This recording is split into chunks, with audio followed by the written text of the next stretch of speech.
पिता परमेश्वर, हम आपका दिल से धन्यवाद करते हैं, आपके महान नाम की बड़ाई करते हैं और आपको धन्य कहते हैं, क्योंकि प्रभु आपने आज तक हमें संभाला है, वरन सबको संभाला है। प्रभु, जो लोग आपके वचन में मन लगा रहे हैं उन्हें बुद्धि भी मिल रही है, समझने की सामर्थ्य भी मिल रही है और वो जिंदगी को समझ रहे हैं कि जीवन एक्चुअल में है क्या।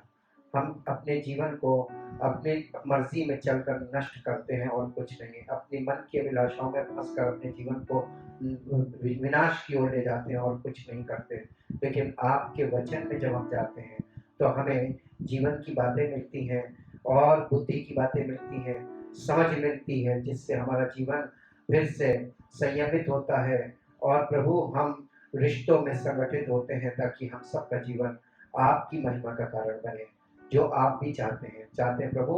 आपका अनुग्रह हम पर बना रहे और आपकी सामर्थ हमारे जीवन के हर क्षेत्र में प्रकट हो और आपकी महिमा हो। धन्यवाद के साथ इस प्रार्थना को आपके इकलौते पुत्र प्रभु यीशु मसीह के नाम से मांगते हैं, आमीन।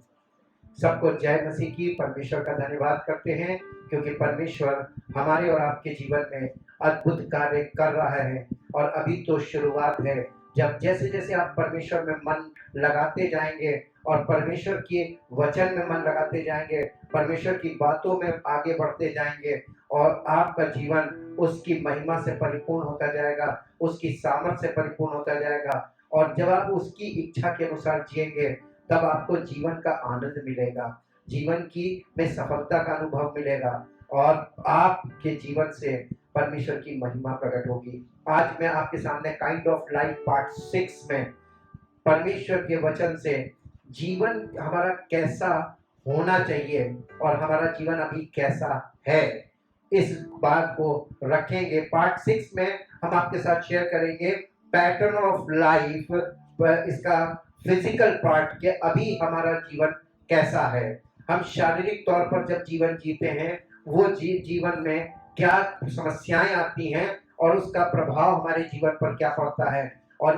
पार्ट 7 में हम इस बात का अध्ययन करेंगे कि जब हम परमेश्वर के वचन और पवित्र आत्मा की अगुवाई में जीवन जीते हैं, तो हमारे जीवन में क्या प्रभाव होता है और उससे हमारा जीवन किस प्रकार से आगे बढ़ता है और समस्याएं हमारे जीवन से कैसे दूर होने लगती हैं और हल होने लगती हैं, ताकि हम सब परमेश्वर की महिमा को देख सकें और उस आवश्यकता को जो हमारे जीवन में परमेश्वर के वचन को लेकर और पवित्र आत्मा की अगुवाई को लेकर होनी चाहिए, वो हमारे अंदर पैदा हो, ताकि हमें मालूम चले कि मनुष्य केवल रोटी से नहीं, परंतु हर एक उस वचन से जो परमेश्वर के मुख से निकलता है जीवित रहेगा। पैटर्न ऑफ लाइफ का मतलब है जीवन, जिंदगी का ढंग। रोमियो की पत्री उसके 8 अध्याय के 5 पद में हम आपके साथ पढ़ेंगे और यहाँ पर रोमियो की पत्री 8 अध्याय और उसके 5 पद में इस प्रकार से लिखा हुआ है, क्योंकि शारीरिक व्यक्ति शरीर की बातों पर मन लगाते हैं। ये इस अध्याय का जो 5वां पद है, इसका पहला हिस्सा ए पार्ट लेंगे, क्योंकि इसका दूसरा हिस्सा आत्मिक जीवन की बात कर रहा है। इसमें 5वें पद में फिर से मैं पढ़ूंगा, क्योंकि शारीरिक व्यक्ति शरीर की बातों पर मन लगाते हैं। हम शारीरिक व्यक्ति, जब तक हम शारीरिक जीवन जीते थे, शारीरिक व्यक्ति थे, तो हम शरीर की बातों में मन लगाते थे।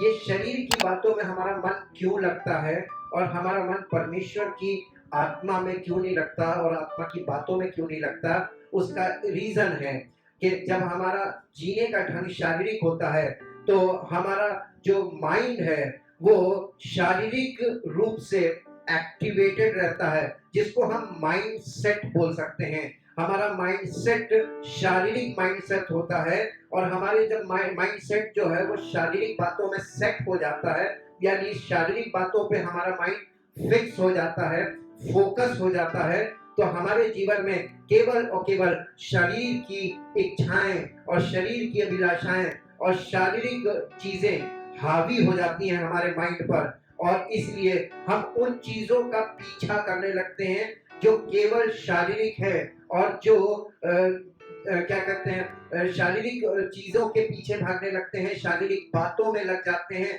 शारीरिक चीजों, शारीरिक रूप से हर काम को करना मांगते हैं। और शरीर की हमारी जो शारीरिक जीवन है, हमारे शारीरिक जीवन में बहुत सी बाउंड्रीज हैं, हमारी शारीरिक जो कैपेसिटी है या जो हमारी क्षमता है वो भी बहुत कम है, और हमारी सोचने की जो हमारे दिमाग की जो शारीरिक क्षमता है वो भी बहुत कम है, और हम बहुत सी बातों को समझ नहीं पाते, बहुत सी बातों को हम बोल नहीं पाते, और इसलिए हम अपने जीवन में कुढ़ने लगते हैं। जब हम किसी को सही जवाब नहीं दे पाते, हमें किसी की बात बुरी लग जाती है तो हम उससे नफरत करने लगते हैं, और इससे हमारे अंदर जलन, कुढ़न और ये सब चीजें पैदा होने लगती है, हमारे माइंड में पॉल्यूशन आने लगता है, और हम उस व्यक्ति को एक गलत ढंग से देखने लगते हैं, और उसके विषय में गलत धारणा और गलत भावना हमारे अंदर पैदा हो जाती है, और इस तरीके से हमारे मन के अंदर विकृति आने लगती है, और हम मेंटली डिस्टर्ब होने लगते हैं, मानसिक रूप से हम बीमार होने लगते हैं, क्योंकि हम शारीरिक व्यक्ति हैं, और शारीरिक व्यक्ति दूसरे व्यक्ति की बातों का, जो शारीरिक बातें हैं उसकी अच्छी बातें अगर वो आपकी तारीफ करता है तो आपको बहुत अच्छा लगता है, लेकिन अगर वो आपको किसी बात पर कमेंट करता है या किसी बात पर वो आपको टोक देता है तो आपको बुरा लगता है, क्योंकि आपके मन के अंदर ये ऐसी भावना होती है कि मैं बिल्कुल सही हूँ, और कोई व्यक्ति जब आपको करेक्ट करने की कोशिश करता है या कोई व्यक्ति आपको आईना दिखाने की कोशिश करता है कि यहाँ पर ये चीज गलत आपने की है, ये बात आपने गलत की है, तो आपको वो चीज एक्सेप्टेबल नहीं होती है और आपके मन को अच्छा नहीं लगता है, तो आप उसके प्रति द्वेष भावना रखते हैं, आप उसको गलत ढंग से देखने लगते हैं, आप उसको अपना दुश्मन समझने लगते हैं, क्योंकि आप एक शारीरिक मनुष्य हैं और आप हर बात को शारीरिक दृष्टिकोण से ही देखते हैं, और आपको परमेश्वर के स्टैंडर्ड्स नहीं मालूम है कि आपको कैसा होना चाहिए, लेकिन आपको जैसे आप हैं, आप अपने आप को बिल्कुल सही मानते हुए ये सोच के कि मैं बिल्कुल सही हूँ और मुझे कोई गलत ना बोले, और जब कोई व्यक्ति आपको कहीं पर करेक्ट करना चाहता है तो वो आपके जीवन में उसके प्रति द्वेष भावना आती है और एक नफरत जन्म ले लेती है, और वो नफरत बढ़ने लगती है, और आपके अंदर जब नफरत आ जाती है तो प्रेम ठंडा पड़ने लगता है, और जब प्रेम ठंडा पड़ने लगता है तो रिश्तों में समस्या आने लगती है, और फिर जीवन में समस्या आने लगती है, और फिर धीरे धीरे हमें शरीर में समस्या आने लगती है, हम शारीरिक समस्याओं में ग्रसित होने लगते हैं, और तमाम बीमारियां जो माइंड के डिस्टर्ब होने से हमारे जिस्म में डिसऑर्डर्स के रूप में प्रकट होती हैं, और तमाम तरीके की कमी और घटी जो हमारे अंदर शरीर में होने लगती है उससे पैदा होने लगती है, डिफिशियंसीज आने लगती हैं, और वो चीजें हमें रोग ग्रसित करने लगती है हमारे शरीर को, क्योंकि जो हमारा माइंडसेट है वो फिजिकल है, और हमारे फिजिकल माइंड के फिजिकल व्यक्ति के माइंड में जो कुछ भी विचार पैदा होता है वो केवल शरीर को और प्राण को लेकर पैदा होता है, यानी या तो वो शरीर के लिए सोचेगा या प्राण के लिए सोचेगा। शरीर के लिए कि क्या पहनेंगे, कहाँ रहेंगे, कैसे चलेंगे, ये सब चीजें शरीर की आवश्यकताएं हैं, और प्राण के लिए कि क्या खाएंगे और कहाँ जाएंगे, और फिर क्या हमारे प्राणों को क्या चीज अच्छी लगती है, मन को, प्राण का मतलब मन को, हमारे माइंड को, माइंड के हिसाब से माइंड अपने बारे में सोचता है और शरीर के बारे में सोचता है, क्योंकि हमारा माइंड, हमारा जो प्राण है वो माइंड में है, और हमारा जो माइंड है वो प्राण में है, और हमारा प्राण जो है वो हमारे शरीर में है, ये एक दूसरे के अंदर बंद हैं, और इसलिए हमारा मन हमारे प्राण पर और हमारे शरीर पर फोकस करता है। इसलिए पहला यूहन्ना की पत्री और उसके 2 अध्याय और उसके 15 से लेकर 17 पद तक मैं आपके बीच में पढ़ूंगा। तुम ना तो संसार से और न संसार में की वस्तुओं से प्रेम रखो, यदि कोई संसार से प्रेम रखता है तो उसमें पिता का प्रेम नहीं है, क्योंकि जो कुछ संसार में है अर्थात शरीर की अभिलाषा और आंखों की अभिलाषा और जीविका का घमंड, वो पिता की ओर से नहीं परंतु संसार ही की ओर से है। संसार और उसकी अभिलाषाएं दोनों मिटते जाते हैं, पर जो परमेश्वर की इच्छा पर चलता है वो सर्वदा बना रहेगा। संसार की इच्छाएं मिटती जाती हैं। आप देखेंगे संसार में कि नए नए गैजेट्स आते हैं, लेकिन 1 साल के अंदर आपको दूसरे प्रकार के उसके वर्जन्स दिखने लगते हैं, दूसरे प्रकार की चीजें आ जाती हैं। संसार में जो कुछ भी आता है बाजार में वो धीरे धीरे चेंज होता जाता है, समय के हिसाब से वो पुराना होता है, उसकी जगह नया आता है। ऐसे ही फैशन को लेकर है, और हम उन चीजों में अपने आप को अपडेट करना चाहते हैं शारीरिक तौर पर, और यही हमारे लिए सबसे बड़ी परीक्षा है कि हम उनमें फंस जाते हैं और अपने जीवन में हारने लगते हैं। ये 3 बातों को मैं आपके सामने रखूंगा।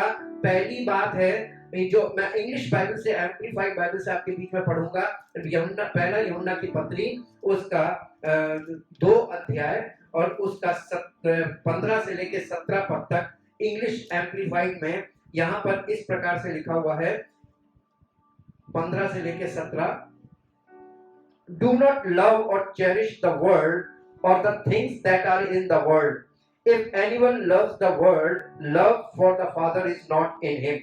For all that is in the world, the lust of the flesh, the lust of the flesh का मतलब हिंदी में है कि शरीर की अभिलाषा, शरीर की अभिलाषाएं हैं ये, cravings for sensual gratification, sensual lust of the flesh, cravings for sensual gratification, and the lust of the eyes, greedy longings of the mind. यानी lust of the eyes का मतलब कि आंखों की अभिलाषा, और ये आंखों की जो अभिलाषा है ये हमें कभी चैन नहीं लेने देती। हमारी आंख को जितनी चीजें भाती हैं, हर चीज की चाहत हमारे अंदर पैदा होती है। हम आंखों से देखते हैं और उसे पाने की चाह में लग जाते हैं। इसलिए इसका अर्थ होता है कि longings of the and the lust of the eyes, greedy longings of the mind, यानी आपके मन में लालच पैदा हो जाती है, उन चीजों के लिए आप प्यासे हो जाते हैं, उन्हें प्राप्त करने की लालच आ जाती है कि मुझे ये चाहिए चाहिए, मुझे ये चाहिए चाहिए।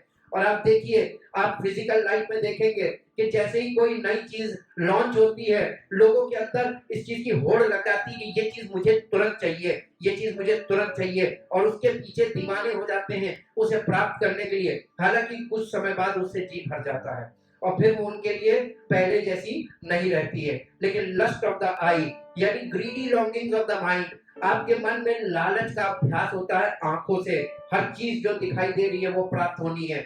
और तीसरी चीज है प्राइड ऑफ लाइफ, यानी एश्योरेंस इन वंस ओन रिसोर्सेज, अपनी चीजों पर भरोसा करना, अपने बिजनेस पर, अपने बल पर, अपनी बुद्धि पर, अपनी शक्ति पर, अपने बैंक बैलेंस पर, अपने रिसोर्सेज पर जो हमारे पास है, संसाधनों पर, क्या हमारे पास तो इतना है, हमें कोई दिक्कत नहीं है। ये प्राइड ऑफ लाइफ है, यानी जीविका का घमंड आपके पास इतना है जिस पर आप घमंड कर रहे हैं। और उसके इसी का दूसरा मतलब है in the stability of earthly things, यानी सांसारिक वस्तुओं पर टिक जाना, उसमें स्टेबल क्या है, हमारे पास तो है, हमें कुछ नहीं होना, दुनिया इधर की उधर हो जाए, हमारे पास तो है। ये सबसे पहली चीज तो ये स्वार्थीपना है। और दूसरी बात ये कि ये उन चीजों पर भरोसा करना है, और ऐसा समय आएगा कि आपके सारे संसाधन फेल हो जाएंगे, और आपको ये बात परमेश्वर सिखा के रहेगा जीवन में कि उसके बिना आपका जीवन आगे नहीं जा सकता, उसके बिना आप जीवन नहीं पा सकते। शारीरिक मनुष्य के अंदर ये 3 बातें बहुत जबरदस्त पाई जाती हैं, जिसमें उसका माइंड हमेशा लिप्त हो जाता है और इसी के अकॉर्डिंग माइंड चलने लगता है। सबसे पहला लस्ट ऑफ द फ्लैश है, यानी जीविका, शरीर की अभिलाषा। शरीर की अभिलाषा को हम आपके साथ शेयर करेंगे। इसके लिए मैं चाहूंगा हमारे साथ परमेश्वर के वचन से निकालें गलातियों की पत्री 5 अध्याय उसका 16 और 17 पद। गलातियों की पत्री उसका 5 अध्याय और उसका 16 और 17 पद मैं आपके बीच में पढ़ूंगा, ताकि आप भी खोलकर पढ़े कि परमेश्वर का वचन हमसे इस विषय में क्या कहता है। पर मैं कहता हूं तुम आत्मा के अनुसार चलो, तो तुम शरीर की लालसा किसी रीति से पूरी ना करोगे, क्योंकि शरीर आत्मा के विरोध में और आत्मा शरीर के विरोध में लालसा करता है, और ये एक दूसरे के विरोधी हैं। कौन? हमारा शरीर हमारी आत्मा के विरोध में, और हमारा आत्मा परमेश्वर का आत्मा हमारे शरीर के विरोध में, और हमारा शरीर परमेश्वर की आत्मा के विरोध में रहता है, एक दूसरे के विरोधी, इसलिए कि जो तुम करना चाहते हो वो ना करने पाओ। परमेश्वर का धन्यवाद करते हैं, ऐसे वचनों से परमेश्वर हमें झंझोड़ना मांगता है, हमें जगाना मांगता है, हमको किस रूप में उसने बनाया था, किस तरीके का जीवन वो देना मांगता था। वो हमें आनंद से भरा, भरपूरी से भरा, शांति से भरा, चंगाई से भरा जीवन देना मांगता था। लेकिन शारीरिक जीवन ने हमको सब प्रकार के रोगों में ले जाके खड़ा कर दिया, सब प्रकार की समस्याओं में ले जाके खड़ा कर दिया। ये हमारे शरीर की अभिलाषाएं हैं जिनके कारण हम इन चीजों में फंस जाते हैं। रोमियो की पत्री उसका 7 अध्याय, रोमियो की पत्री उसका 7 अध्याय और उसके 18 पद में इस प्रकार से लिखा हुआ है। रोमियो की पत्री उसका 7 अध्याय और उसके 18 पद में मैं आपके बीच में पढ़ूंगा। रोमियो की पत्री 7 अध्याय और उसका 18 पद। यहाँ पर इस प्रकार लिखा है, क्योंकि मैं जानता हूँ कि मुझ में अर्थात मेरे शरीर में कोई अच्छी वस्तु वास नहीं करती। इच्छा तो मुझ में है परंतु भले काम मुझसे बन नहीं पड़ते। यानी हम अच्छाई करना मांगते हैं, हाँ, लेकिन हमारे शरीर में हमारा जो मन है वो मन अच्छा नहीं है। आप जब किसी के लिए अच्छा करना चाहते हैं तो मन के अंदर उसके प्रति तमाम ऐसी बातें निकल के आती हैं जिससे आपको लगता है कि नहीं हम नहीं करेंगे। मन खट्टा होने लगता है, मन आपको रोकता है कि नहीं मत करो, क्या मिलेगा, कुछ नहीं मिलेगा, अरे छोड़ो जाने दो, अरे ये तो दुनिया है, सब लोग ऐसे ही। आपका मन आपको रोकता है लेकिन आप करना चाहते हैं। रोमियो की पत्री 8 अध्याय के 8 पद में इस प्रकार से लिखा है, रोमियो की पत्री 8 अध्याय का 8 पद और यहाँ पर लिखा है, और जो शारीरिक दशा में है वे परमेश्वर को प्रसन्न नहीं कर सकते। जब आप शारीरिक जीवन जीते हैं, अपने मन के अनुसार चलते हैं, अपने मन की इच्छाओं को पूरा करने में लगे रहते हैं, अपने शरीर की इच्छाओं को पूरा करने में लगे रहते हैं और चौबीसों घंटे सालों साल आप केवल अपने मन और अपने शरीर, अपना मन, अपना शरीर और स्वार्थ से भरा आपका जीवन होता है कि हमारे पास क्या नहीं है और क्या हमारे पास होना चाहिए और क्या हम और करें। यही बातों में आप चौबीसों घंटे लिप्त रहते हैं, डूब जाते हैं इन चीजों में और ऐसे लोग परमेश्वर को प्रसन्न नहीं कर सकते। रोमियो की पत्री 8 अध्याय के 6 पद में लिखा हुआ है, उसका कारण है शरीर पर मन लगाना तो मृत्यु है परंतु आत्मा पर मन लगाना जीवन और शांति है। आपके जीवन में शांति कहां से आएगी? आपका मन, आप सोचिए आपका मन हर समय अशांत क्यों रहता है? क्योंकि आपके अंदर शारीरिक मन है, आपके अंदर जो विचार पैदा हो रहे हैं शारीरिक विचार पैदा हो रहे हैं, हर समय आप शरीर के बारे में सोच रहे हैं, शारीरिक बातें सोच रहे हैं और इसलिए आपके अंदर ये विकृति चल रही है। याकूब की पत्री उसके पहले अध्याय के 14 और 15 पद में पढ़ेंगे। यहाँ पर परमेश्वर का वचन हमें बड़ी गूढ़ बात बताता है, हमें समस्याओं की जड़ बताता है कि कैसे हमारे जीवन में समस्याएं आती हैं। याकूब की पत्री उसका पहला अध्याय उसका 14 और 15 पद यहाँ इस प्रकार से लिखा है, परंतु प्रत्येक मनुष्य अपनी ही अभिलाषा से खींचकर और फंसकर परीक्षा में पड़ता है। प्रत्येक मनुष्य अपनी ही अभिलाषा से खींचकर और फंसकर। ये अभिलाषा दो काम करती है। हमारे शरीर में जो अभिलाषा पैदा होती है, यानी जिसको हम कहते हैं पैशन, जिसको हम कहते हैं स्ट्रॉन्ग डिजायर, यानी एक जबरदस्त इच्छा जो पैदा होती है, जोर मारती है, ये हमारे अंदर दो चीजें पैदा करती हैं। हमारे अभिलाषा, हमें अभिलाषा के अनुसार ये अभिलाषा हमको खींचती है और हम अभिलाषा में फंस जाते हैं। ये हमको फोर्स करती है खींचने में और हम उसमें फंस जाते हैं, यानी हम कमजोर पड़ जाते हैं उसके सामने और खींचकर और फंसकर परीक्षा में पड़ता है। प्रत्येक व्यक्ति अपनी ही अभिलाषा से खींचकर और फंसकर परीक्षा में पड़ता है। फिर अभिलाषा गर्भवती होकर पाप को जन्मती है और जब पाप बढ़ जाता है तो मृत्यु को उत्पन्न करता है। कैसे पाप पैदा होता है? पाप हमारे अंदर पैदा होता है। कैसे?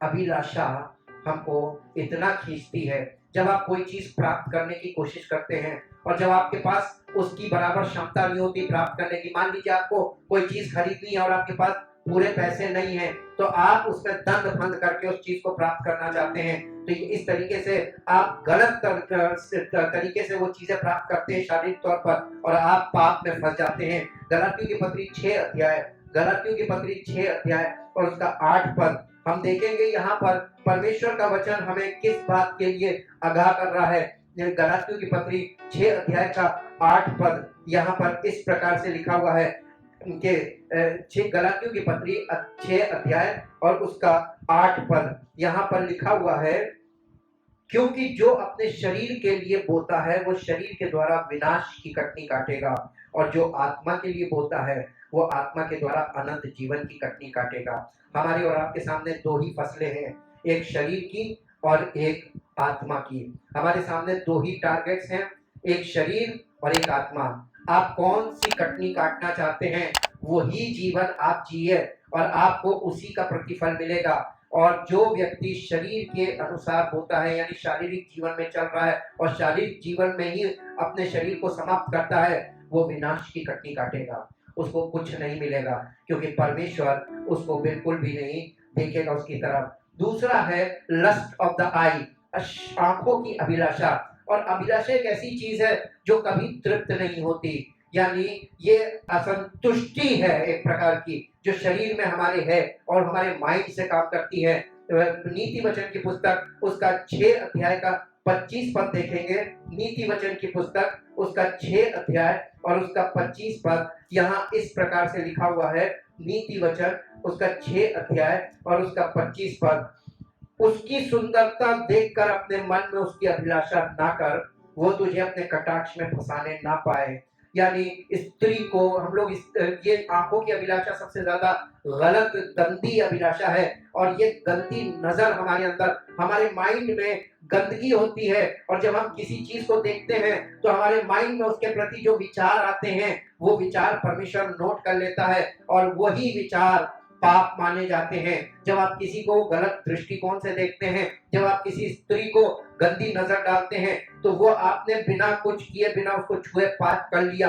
और ऐसे ही आज हमारे यहाँ कानून भी बना दिया गया है। और इसीलिए पहला पत्रस 2 अध्याय उसके 11 पद में यूं लिखा हुआ है। पहला पत्रस 2 अध्याय, पहला पत्रस 2 अध्याय और उसके 11 पद में यहाँ पर लिखा हुआ है।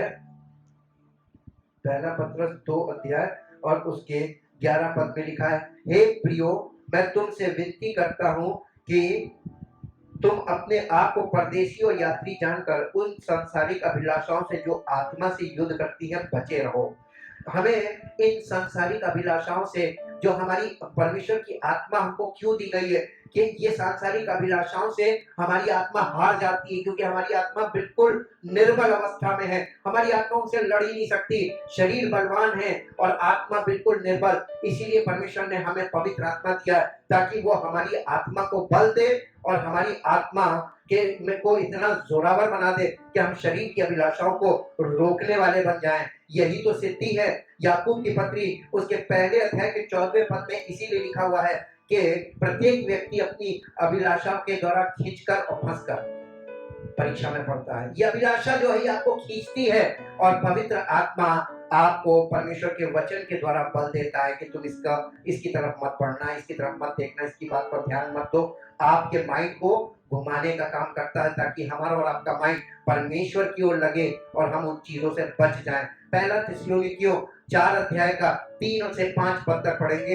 पहला थिस्सलुनीकियों 4 अध्याय उसका 3 से 5 तक, 4 अध्याय का 3 से 5 यहाँ लिखा है, क्योंकि परमेश्वर की इच्छा ये है कि तुम पवित्र बनो, अर्थात व्यभिचार से बचे रहो, और तुम में से हर एक पवित्रता और आदर के साथ अपनी पत्नी को प्राप्त करना जाने। और ये काम अभिलाषा से नहीं, और ना उन जातियों के समान जो परमेश्वर को नहीं जानती, कि इस बात में कोई अपने भाई को ना ठगे और ना उस पर दांव चलाए, क्योंकि प्रभु इन सब बातों का पलटा लेने वाला है, जैसा कि हमने पहले ही तुमसे कहा और चिताया भी था। यानी जब हमारी आंखों की अभिलाषा है ये ज्यादातर शारीरिक अभिलाषा की तरफ हमको ले जाती है और शरीर को पाप की ओर प्रेरित करती है, ताकि हम इस शरीर से गलत काम करें और परमेश्वर हमसे नाराज हो जाए। पहला कुरिन्थियों 6 अध्याय का 18 पद पढ़ेंगे।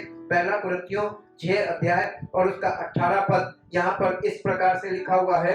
18 पद में 6 अध्याय के 18 पद में यहाँ पर लिखा हुआ है, व्यभिचार से बचे रहो। जितने अन्य पाप मनुष्य करता है वे देह के बाहर हैं, परंतु व्यभिचार करने वाला अपनी ही देह के विरुद्ध पाप करता है। और क्या तुम नहीं जानते कि तुम्हारी देह पवित्र आत्मा का मंदिर है जो तुम में बसा हुआ है और तुम्हें परमेश्वर की ओर से मिला है, और तुम अपने नहीं हो, क्योंकि दान देकर मोल लिए गए हो। इसलिए अपनी देह के द्वारा परमेश्वर की महिमा करो।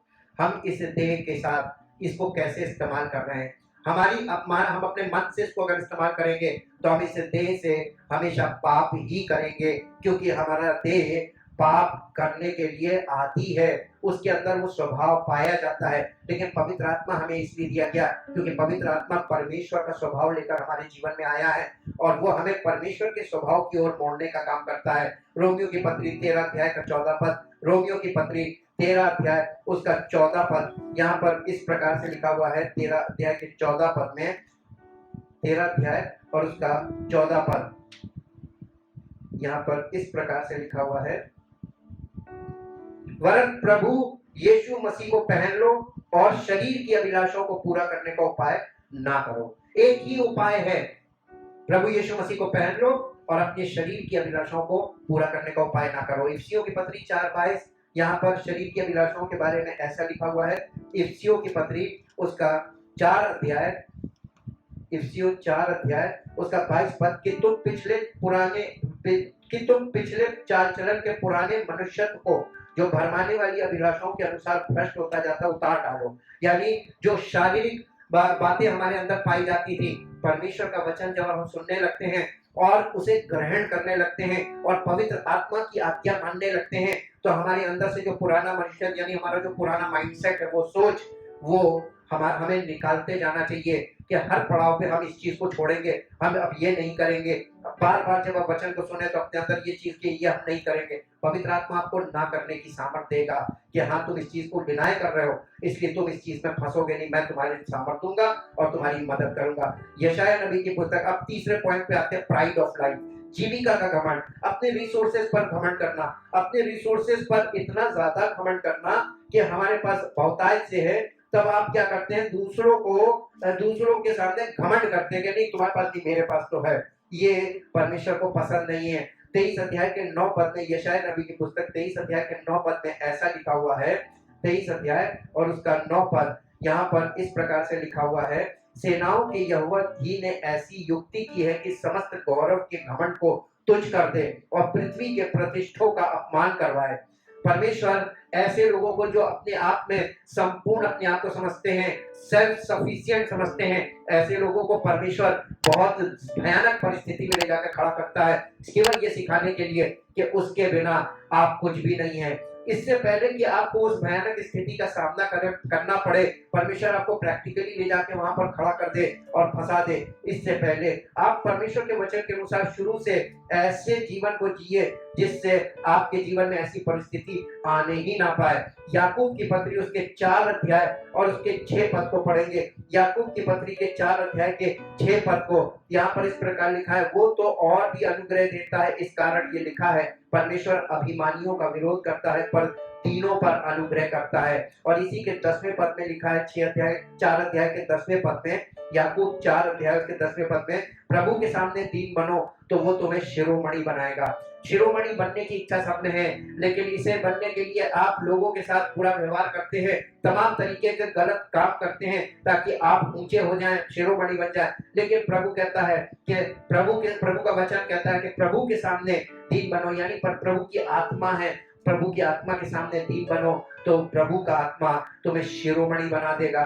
यिर्मयाह नबी की पुस्तक उसके 9 अध्याय में आएंगे, यिर्मयाह नबी की पुस्तक उसके 9 अध्याय में और उसके 23 पद में इस प्रकार से लिखा हुआ है, यिर्मयाह 9 अध्याय उसका 23 पद, यहोवा यूं कहता है, बुद्धिमान अपनी बुद्धि पर घमंड ना करे, न वीर अपनी वीरता पर, न धनी अपने धन पर घमंड करे, परंतु जो घमंड करे वह इस बात पर घमंड करे कि वो मुझे जानता और समझता है कि मैं ही वो यहोवा हूँ जो पृथ्वी पर करुणा, न्याय और धर्म के काम करता है, क्योंकि मैं इन्हीं बातों से प्रसन्न रहता हूँ। परमेश्वर आपकी घमंड को तोड़ देगा, क्योंकि परमेश्वर घमंड बिल्कुल भी पसंद नहीं करता।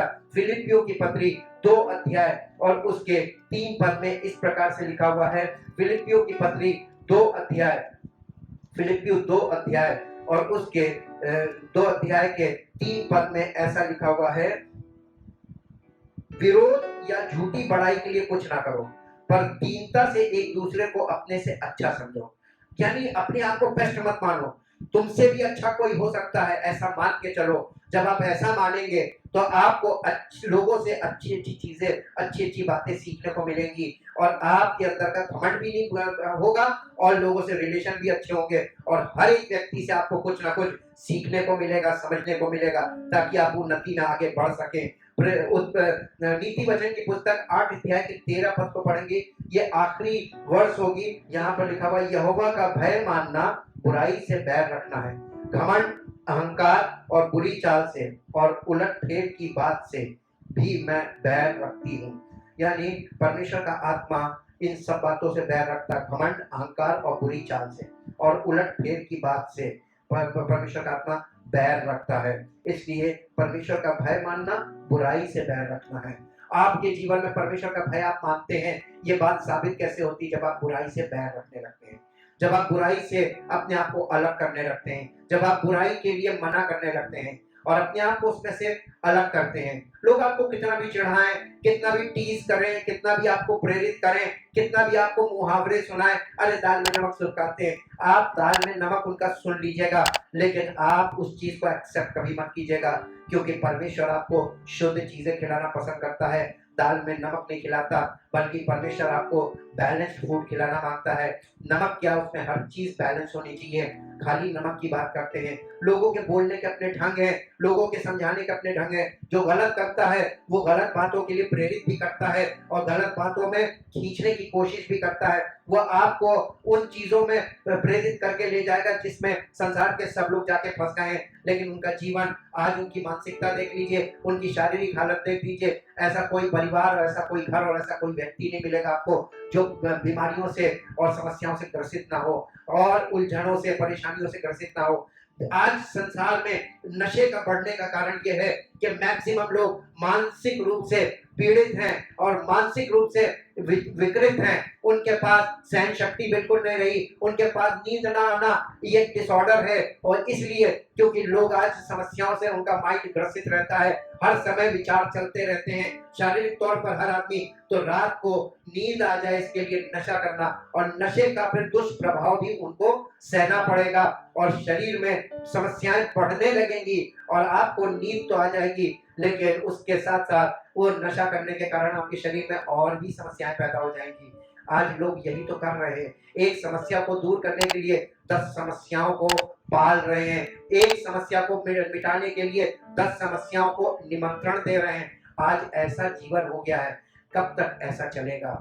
आपका जिस्म 40 और 50 के बाद एकदम जीरो पे जाने लगेगा और फिर आपको लगेगा कि काश मैंने परमेश्वर के वचन को ध्यान दिया होता, परमेश्वर की बातों को ध्यान दिया होता, काश मैं पहले मान गया होता, इससे पहले कि विपत्ति के दिन आए। आपके पास चेतने के लिए समय है, आज भी कुछ नहीं बिगड़ा है। आप चाहें तो आज अपने जीवन में बदलाव को शुरू कर सकते हैं, एक नई शुरुआत कर सकते हैं, एक आत्मिक जीवन की शुरुआत कर सकते हैं।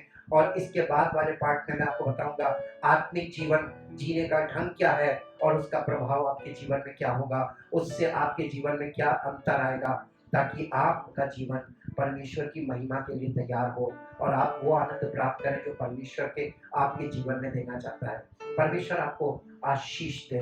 परमपिता परमेश्वर, धन्यवाद के साथ प्रार्थना करते हैं कि जितने लोग इस बातों को सुने, केवल सुनने वाले ना हो, ये बातें उनके हृदय में गड़ जाएं और ये बातें उनके अंदर कार्य करें। इन विचारों के द्वारा प्रभु उनके जीवन में परिवर्तन की शुरुआत हो, ताकि वो भी ये जिंदगी पाए जो आप हमें देना चाहते हैं। जो आज हम जी रहे हैं ये सब लोग जिए, ताकि सबका जीवन आपकी महिमा का कारण हो और सारा दर्शानी महिमा को। इस प्रार्थना को आपके इकलौते पुत्र प्रभु यीशु मसीह के नाम से मांगते हैं, आमीन।